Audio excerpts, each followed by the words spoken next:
First thing for you, gotta have your name and spelling, please. Yeah, absolutely. So my name is Justin Ewing, Justin. Last name is Ewing, and I am a corporal with the Missouri State Highway Patrol.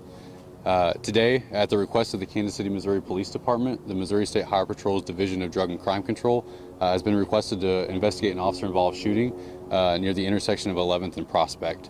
At around 4:58 p.m. this afternoon, officers with the Kansas City, Missouri Police Department located a stolen vehicle near Independence Avenue and Benton Boulevard that was taken earlier this morning in a residential burglary. Officers initiated a traffic stop on that vehicle, and the vehicle fled. The Kansas City, Missouri Police Department's helicopter had just finished a call, a previous call, and was in the area and quickly located that vehicle. The vehicle began to circle the general area where we're located now, and officers were able to deploy a tire deflation device, commonly known as a spike strip, to deflate the tires on that vehicle. The vehicle came to stop near 11th and Prospect, where the driver fled on foot. Officers initiated a foot pursuit with that suspect, and one officer with the Kansas City, Missouri Police Department fired shots.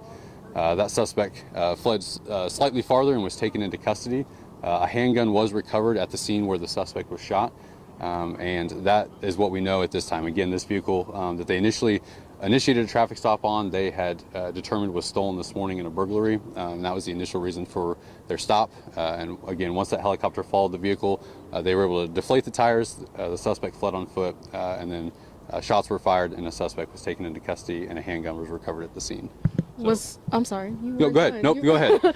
Was the gun in the vehicle, or was it on the person? Yeah, the gun was recovered where the shots occurred with that officer. The gun was located at that location where the suspect was shot.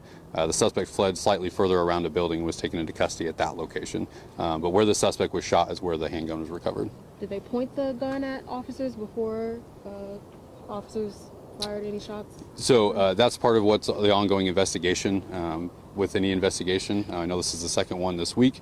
Body cam footage, dash camera footage, all of that stuff has to be reviewed, and that's part of the Highway Patrol's investigation. And so all of those things will still be reviewed. We don't have all the answers to those details and all those step-by-step things of how that occurred. So again, it's still early. Things are preliminary. As information comes in and is gathered, that'll be part of the investigation. Can you talk about the injuries and condition of the suspect? Yes, so the suspect was taken into custody and transported to a local hospital with non-life-threatening injuries, and he is in stable condition at this time, and no officers were injured in this incident. Was it one shot, one officer? I'm sorry. Was it one officer who fired? Correct. One officer fired shots. How many shots they fired, again, is part of the investigation. We don't have that information at this time. Adult, teenager, as far as? A male in his 50s, yes. Okay. Do you know what condition they're in? The suspect condition? He's in stable condition, yeah, with non-life-threatening injuries. No officers injured. Correct. No officers were injured. It's a second officer-involved shooting in this week. Can you kind of speak to, that's not something that you typically see often, and how that kind of affects people, or affects police officers, affects you guys as well? Yeah, I know it's unnerving for not only the community, but the law enforcement community as well.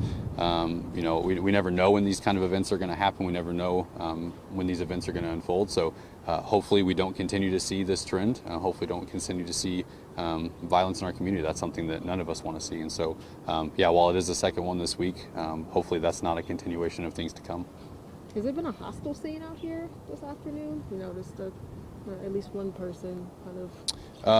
There was an individual, I think he was slightly intoxicated, so I think that was his prominent thing that he had going on. But overall, no, we've not had any hostility or anyone in the community upset or agitated.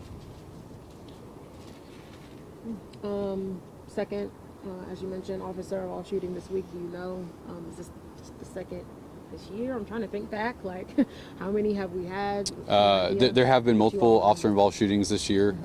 We've had some in the Northlands, some south of the river here in Jackson County. So I don't have the exact number offhand, but yeah, unfortunately, it seems like we've had several here recently.